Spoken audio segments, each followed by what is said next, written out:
si Ping Lacson finally nag-resign na po bilang chairman ng Senate Blue Ribbon Committee kasi napifeel ni Ping Lacson ayaw na sa kanya ng kapwa mga senador kasi may mga sabi, kayo ang mag-resign. Kung sino yung sangkot, yun ang mag-resign. Cayetano proposes snap elections to restore public trust. Sa inyo man lang walang tiwala sa Senado ang ating mga mamamayang Pilipino kasi tingnan ninyo ang pinagagawa ninyo. Yan, sabi niya. In his social media post, Cayetano suggested that all elected national officials including President, Vice President, Senators, di ibalik ninyo si Marcoleta.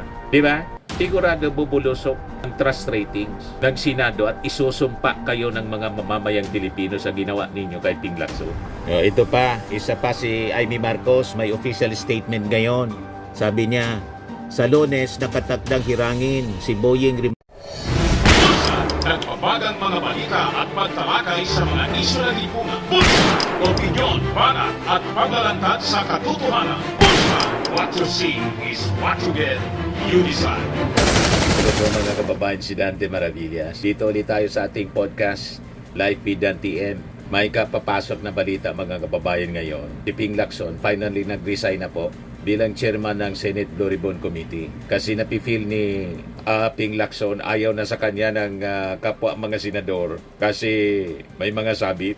Ayan, Lacson inanunsyo pagre-resign bilang chairman ng Senate Blue Ribbon Committee. Kapapasok na balita, inanunsyo ni Senate President Pro Tempore Senator Ping Lacson ang pagbibitiw bilang chairman ng Blue Ribbon Committee sa Senado. So sabi po niya, since all chairpersons niya of the Senate Committee are elected by our peers, I serve at the pleasure of my colleague, particularly the members of the majority. So sabi ni Ping Lacson sa kanyang pag-announce ng pag-resign, rightly or wrongly, when quiet a number of them have expressed disappointment over how I am handling the flood control project anomaly, I thought anya it's time for me to step aside in favor of other members who they think can handle the committee better. So malamang mga kababayan, balik sa kamay ni Marcoleta at malamang ang isa pang mangyari, palitan din si Tito Sen ni ang maugong na pwedeng pumalit, hindi na po si Chis Escudero, kundi si Alan Peter Cayetano siguro as Senate President. So nakikita natin kung paano magtakipan sila. Kita ninyo mga kababayan, pinagkaisan si Ping Lacson kasi si Ping Lacson truthful lang. Ang gusto niya, sabi niya sa mga previous interviews, kung saan tayo dalhin ng ebidensya. Kaya lang ang problema, yung mga ebidensya nagsasabi maraming sabit sa kanyang mga kasama. Maraming sabit. So malinaw, na-cover up ito sa mga sabit sa Senado. Payag kayo sa ganun po. Pero sabi ni Ping, tuloy ang aking laban. Yan sabi niya, no amount of criticism from misinformed netizens and partisan sectors can distract or pressure me from doing my job right. But when my own peers start expressing their group or individual sentiments, maybe it is best to vacate. Nevertheless, I will continue to fight a corrupt and rotten system in the misuse and abuse of public funds, as I have consistently done in the course of my long years in public service. Yan mismo yung post niya 1 hour ago mga kababayan, before siya na mag-decide na finally na mag-resign. Sabi niya, hindi man chairman ng Blue Ribbon, tuloy ang laban ni Senator Ping Lacson kontra katiwalian. Ang pagiging chairman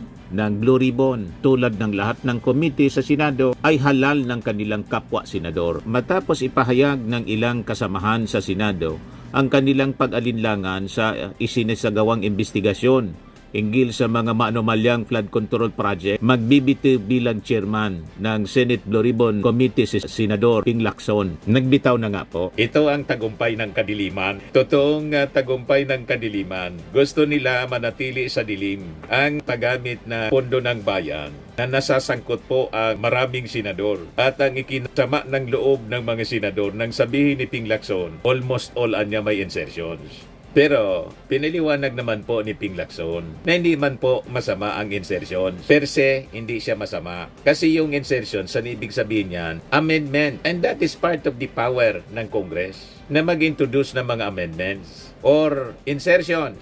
Ang masamaan niya, sabi ni Ping, kickback, nag-insert ka, pagkatapos, pinangialaman mo yung project, humingi ka ng komisyon at tumanggap ka. Madaling sabi, kickback o pagnanakaw, yun ang masama. Pero kung halimbawa, may insertions ka at pinabayaan mo siya na ma-implement ng maayos, hindi ghost project or substandard, ano man ang masama noon kung pinakinabangan ng bayan? Ang masama kung ibinulsa. Tama si Ping po. Ito yung interview kay Ping Lacson kanina sa DCWB. Pakinggan natin yung parte. Nabibitin kasi suspended until further notice itong investigation. Yung mga nakalipas po ninyong mga pagdinig, marami na talagang lumalabas eh. May mga testigo rin po or resource person na nadadagdag patungkol po sa issue ng flood control project. Kung maghihintay pa po na matagal, baka mabitin din yung ating mga kababayan. Yun nga, sinasabi ko nga, nag-conflict nga sa, natapat sa budget deliberation, may pakiusap nga rin si Senator Gatchalian kung pwedeng ma-prioritize Mga rason na lang yan po. yung budget hearings. Kasi ako nga, hindi na nga ako halos nakakati ng budget deliberation eh. Dahil nga, hindi Mga naman sa cover pagdinig story na ang lang. trabaho eh. Pang-cover magkaroon ng up. hearing, siyempre magpiprepare ka. Para po itigil yung investigasyon ng Senado ng Chairman si Ping Lacson. Senator Kasi Rodrigo maraming Correa nasasabit na parang senador. palaging, ano ba, binabantayan yung interview sa inyo. Oo nga eh, parang, alam mo, ewan ko ba, parang stalker eh. Lahat ng pati yung Si Marcoleta. pinupost ko sa ex, pinabanggit niya sa privilege speech. Tapos sasabihin niya, mahilig daw magpasaring. Eh, katakot-takot na pasaring nga yung ginawa niya eh. Pero ano sir, hindi kayo magiging komportable kung sa kanya mabalik yung Blue Ribbon Committee. Malabo yun Well, sir. Kasi kung siya yung elect ng majority ng mga senador, Yan ang gusto eh, nila. Sa kanya mapunta. Wala ano magagawa ko doon. Kung sakaling ituloy ko yung aking intensyon, ano? Sa ngayon, intensyon yun. Kinoconsider ko talaga yun. Katunayan, nagka-craft na nga ako ng sulat papunta kay Senate President Soto. Just in case na talagang yun ang maging decision ko, wala rin naman makakapigil sa akin. Opo.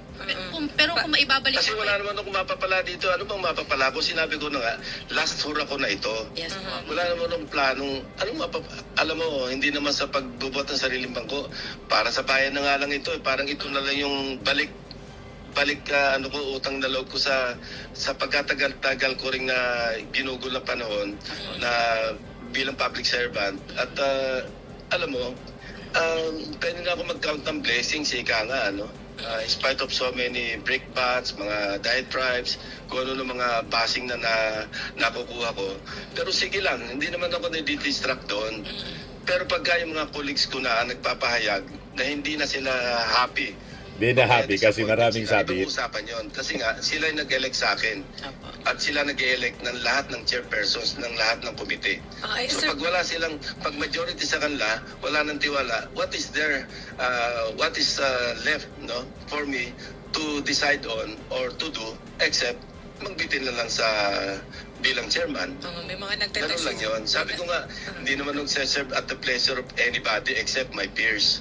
Pero kung may kasi babalik para po kay- lang i-explain natin sa mga kababayan natin na yung election kasi ng chairman ng mga komite, although acclamation na lang ang nangyayari kasi pinag-uusapan yan sa majority, ini-elect pa, election yun eh, sir, di ba? So, kung sino ang gusto ng majority.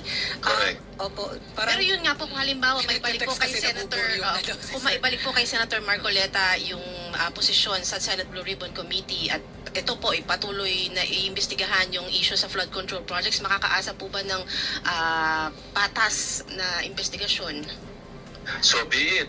Kung siya yung pinagkakatiwalaan o kung sino man yung pinagkakatiwalaan ng majority of Hindi my peers, credible then so po. be it. Pag pero hindi unlikely si Ping, yun kung sa majority, minority block kasi si Senator Marcoleta. Kaduda-duda Pero na sabi ang nga investigasyon ng ni Senado. Senator Lacson, so be it. Pero sir, kumusta po naman ang leadership ni Senate President Tito Soto, sir? Although sabi nyo kanina, before pa pala nung caucus ninyo, yung sinabi po ni Senator JV na merong 4 or 5 na gustong kumalas sa majority block dahil dun sa disappointment. Sabit dun kasi sa, yung kapatid niya, si nabanggit po Jinggoy. ninyo na Kaya ganyan ang insertions ng halos sinasabi lahat ng mga ni senators. JBR Zito. Stable po ba o naapektuhan ho yung leadership ni Senate President Soto, sir? Hindi ko alam kasi nasa isipan 'yon ng aking mga kasamahan eh. Pero kung ako tatanungin, kasi na-experience ko na yung pagiging Senate President niya for the longest time noong nakarang kongreso. Maayos siyang magpalakad, maayos ang kanyang leadership. Laging consensus. Hindi siya nagdidikta, hindi siya nagdi-decide mag-isa. So kung ako yung tatanungin, patuloy yung suporta ko sa kanya. Ngayon, sa pananaw ng aking mga kasamahan, nagkukulang din siya sa leadership. Laging ganyan naman sa Senate kung sino yung merong majority, kung sino yung merong 13, at least 13, pwedeng tanggalin. Yun. So malamang after na mag-resign siya, pati si Tito Sen tatargetin itong mga sangkot. Bagang ipalit po si Cayetano bilang bagong Senate President. Kaya sabi natin, wala na talaga itong Senado. Kailangan i-abolish na. Pagkatapos itong si Alan Peter Cayetano, may proposal po. Pinare-resign lahat at mag-snap election. Kayo ang mag-resign. Kung sino yung sangkot, yun ang mag-resign. Cayetano proposes snap elections to restore public trust. Sa inyo man lang walang tiwala sa Senado ang ating mga mamamayang Pilipino kasi tingnan ninyo ang pinagagawa ninyo. Yan sabi niya. In his social media post, Cayetano suggested that all elected national officials including President, Vice President, Senators, and members of Congress voluntarily resign to pave the way for new elections. Under his proposal, no incumbent official, just a clean slate for the Filipino people, sabi po niya. Cayetano said, the public has grown increasingly distrustful of politicians and government officials. I dare say, now, more than ever in our history, politicians are suspects. Mandadamay kayo lahat. Ang suspect, yung mga Duterte na sinusuportahan ninyo. Ang ating Pangulong Bongbong Marcos, siya yung nagkalkal, nag-expose ng mga anomalya sa flood control. Sabi nga ng ating Pangulo, maya naman kayo. Pagkatapos, idadamay ninyo. Huwag kami Cayetano. Gagastusin mo pa yung ating mga mamamayang Filipino for another election. Mag-eleksyon sa 2028. Yan ang dapat. At hindi na kami boboto doon sa mga trapo na tulad ninyo. Pipili kami ng mga bago na mga personalities. Mandadamay ka pa. People have lost trust in government officials. Honestly, who can blame them? Calling the idea a sacrifice from public servants. Cayetano said a clean slate could serve as a turning point for national renewal and revival. Huwag kami. Anong ginawa ninyo nung panahon na mag-people power laban sa dating Pangulong Marcos Sr.? Nang iniloklok si Cory, nang tingin ninyo santa, ano nangyari sa Pilipinas? O di ba? Walang nangyaring maayos. Nagkandalit-silitsi ang ating bansa. Kaya nga ibinoto by landslide yung ating Pangulong Bongbong. Nadamay lang si Sara na nagkaroon ng 32 million votes. Kasi 31 million mga Marcos supporters. Doon sa issue ng korupsyon ng Vice Presidente, confidential funds, wala kang sinasabi. Yung Senado, nasira sa kakadikit ninyo kay Sara, kay Digong. Just imagine, yung Senado, tinamaan ng lahat ng bagyo at lindol. Ang ating bansa, yung Cebu. Ano yung mga topics ninyo dinidiscuss sa Senado? Yung house arrest ni Digong, nagresolusyon kayo. Anong klaseng Senado yan? Saan nga nakakitang mga taong ganyan? Napakamamanhid ninyo. Tinamaan na ng lindol. Ang bukang bibig pa ninyo, si Digong pa rin. Yung humanitarian considerations kay Digong. Pagdating doon sa AJK victims, silensyo kayo, tahimik kayo. Kayo ang mag-resign. Lahat kayong mga senador, mag-resign kayo. Mula Vice Presidente hanggang mga senador. Kasi sabi ni Ping Lacson, lahat ng senador, almost all. Isa ni Angara man lang daw ang wala. Sabi ni Katunying sa kanyang document na hawa, na insertion. Kaya pinag-initan ng kampo ninyo, ng grupo ninyo, si Ping Lacson. Kaya nag-resign na lang as chairman committee ng Blue Ribbon kasi gusto ninyo na mag-chairman si Marcoleta. O di ibalik ninyo si Marcoleta. Di ba? Sigurado bubulusok ang trust ratings ng Senado at isusumpa kayo ng mga mamamayang Pilipino sa ginawa ninyo kay Ping Lacson. Ito pa, isa pa si Amy Marcos, may official statement ngayon. Sabi niya, sa Lunes nakatakdang hirangin si Boyeng Rimulya bilang ombudsman. Tunay nga ang kulay itim pa rin, ang kulay ng bayan, nagluluksa. Nababalutan ng pangamba at kawalan ng pag-asa sapagkat ang huling bantayog ng pananagutan ay pinilit wasaki ng politika at kalapastanganan sa konstitusyon. isang sapilitang pagtatalaga ng taong hindi karapat-dapat, may mga nakabinbi na kaso at may bahid ng kawalang hustisya. Iligtas mo ang inyong bayan, Panginoon. Kawalang hustisya kay Digong. Yan ang minimin mo.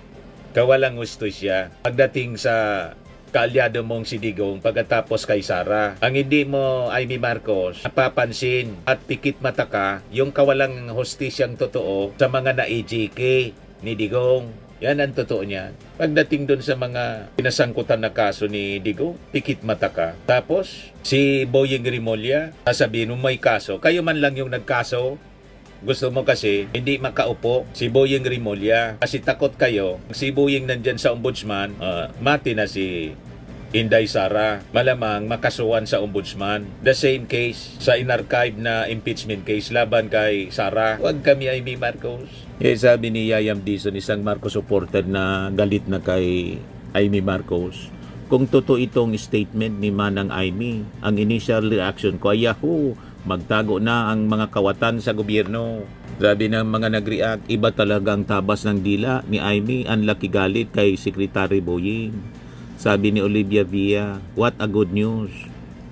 Sabi ni Eli Portillo, salamat naman, go Boyeng, go for the corrupt and drug protectors in the government. Sabi ni E.R. Bautista, yes. Lolita Valdez, yes, yes, yes. Sabi ni Heriberto Jr. Doble, yes. Masamang ang loob ni Amy Marcos kasi hindi sila nagtatagumpay. Yung designated survivor niyang kaibigan nag-appoint sa sarili niya para pumalit kay PBBM na kapatid niya. Imagine that. Mas matimbang si Sara kaysa sa kanyang kapatid na presidente. Saan ka puluti na ganyang uri ng kapatid? Dikit ng dikit kay Sara Duterte pati kay Digong. Pinagbantaan na ni Sara si PBBM. Si Martin pagkatapos, galit kasi siya kay Martin pagkatapos kay Lisa Marcos. Wala siyang komento. Pati yung ini-imagine ni Sara na tanggalan ng ulo yung kanyang kapatid. Pati yung kanyang tatay. Gustong hukayin ni Sara. Itapon sa Itapon sa West Philippine Sea. Saan ka nakakita? Pagkatapos, kaibigan mo pa. Malinaw kung sino yung kampo ng kadiliman. Malinaw kung sino ang kulay itim. Kayo yung may maitim na budhi. Baliktad lahat. Masyado nang nalason yung isipan mga kababayan ni Amy Marcos dahil sa galit niya, silos niya kay Lisa Marcos at kay Martin. Si Martin kasi, yan ang pinagdududahan nila nalalaban sa pagkapangulo kaya target ng lahat niyang kaalyado si Martin. Si Sara, naging si Martin ang bukang bibig. Ang akala ko ba si Martin, walang sinabi, walang ratings. Ilumabas sa latest na survey po, talo na ni Martin siya sa trust ratings. Talo na ni Martin si Sara. 62 si Martin. 58 na lang si Sara. Kaya ang gustong mangyari ni Alan Peter Cayetano na kaalyado nila sa minority. Mag-resign daw lahat. Gustong idama yung lahat mga kababayan. Kayo siniswerte? Napakagastos ng eleksyon. Pagkatapos, pag nag-eleksyon, magbo-vote buying lang. Kanya-kanyang propaganda. Tapos, mamimili lang ng boto. Tuloy ang korupsyon. Huwag kami Alan Peter Cayetano at Amy Marcos. Naman po, Firmax Firming and Lifting Cream, pinapahid po sa mga pulses in affected area. Mainam po sa paninigas ng mga kaso-kasuan. Ito naman po, Automax Radiant Serum. Sa mukha naman yung application, anti-aging po siya. You will look 10 years younger than your age. Sa mga cancer patients naman po, baka lang gusto ninyo itong itry. Nengsa Red Mix Fruit Drink. Hindi mo po siya gamot, food supplement siya. Kaya lang, gawa siya mga kababayan sa goji berry. Yung goji berry, may anti-cancer properties. O ngayon, yung mga inquiries ninyo, dumiritso na lang kayo sa aming messenger sa Facebook para masagot namin agad. Ayos pa? Ayos na ayos niya, Mr. Maravilla. Sa mga naghanap po ng malinis and spacious fitness gym, pumunta lang po kayo sa aming Colossal Fitness Gym. May Grab car rental din po kami. But anyway, ito po pala yung aming bagong product na binibenta online. I am worldwide amazing pure organic barley powdered drink mix from Australia. Negosyo to ng aking anak na architect entrepreneur Riz Maravillas. Ayan po. Kontakin na lang po ninyo siya, Riz Maravillas on Facebook. Ang mga health benefits niya, boost immunity, improves digestion, enhance energy levels, packed with antioxidants, prevent cancer. Ito naman po yung bago naming product na binibenta online. iGlow Serum Whitening po siya. Tingnan ninyo yung epekto sa aking anak na architect before and now. Yung mga inquiries po ninyo, dumiretso na lang kayo sa kanyang Facebook account, Riz Maravillas.